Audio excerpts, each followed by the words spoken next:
Assalamualaikum warahmatullahi wabarakatuh. Saya Anissa Novianti dari Bimbingan dan Konseling Islam 6A dalam mata kuliah Teknik Warohis.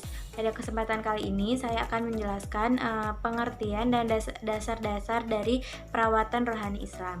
Jadi perlu kita ketahui bahwasanya perawatan rohani Islam itu merupakan usaha pemberian bantuan kepada seseorang yang mengalami kesulitan, baik itu secara lahiriah maupun batinnya, yang menyangkut pada kehidupannya masa kini dan masa yang akan datang. Pertolongan tersebut dapat berupa pertolongan mental maupun spiritual dengan tujuan agar orang yang bersangkutan tersebut mampu mengatasi kesulitannya melalui kekuatan iman dan ketakwaan.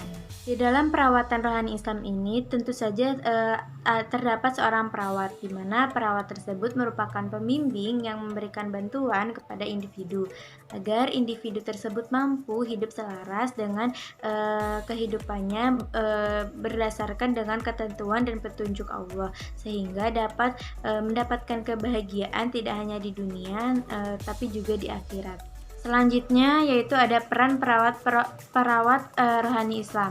Yang pertama yaitu sebagai edukator, yaitu di sini perawat membantu pasien untuk memberikan pengetahuan, baik itu berupa pengetahuan kesehatan, gejala penyakit atau tindakan yang harus diberikan.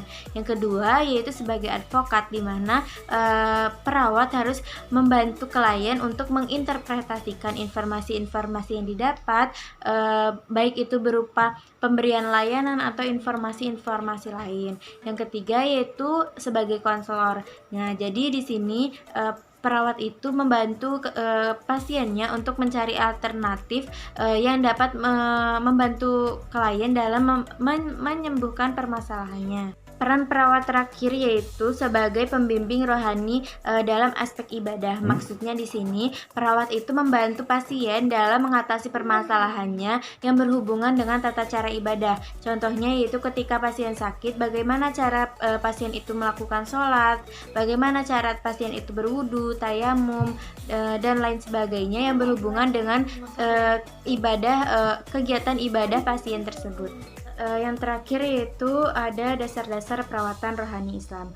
Perawatan rohani Islam di sini dilakukan oleh manusia. Oleh karena itu, dasar-dasarnya bersumber dari Al-Quran dan hadis. Nah, di dalam Al-Quran dan hadis ini juga menganjurkan kepada umat Islam agar memberikan bimbingan atau nasihat yang wajar. Nah, Al-Quran dan hadis ini merupakan landasan yang sangat ideal dan konseptual, di mana dari situlah gagasan dan tujuan yang konseptual dalam perawatan rohani Islam itu bersumber. Contohnya yaitu dalam surat Yunus ayat 57 dan dalam surat Ali Imran ayat 104. Baiklah, mungkin itu saja penjelasan dari saya. Lebih dan kurangnya saya mohon maaf. Wabillahi taufiq wal hidayah. Wassalamualaikum warahmatullahi wabarakatuh.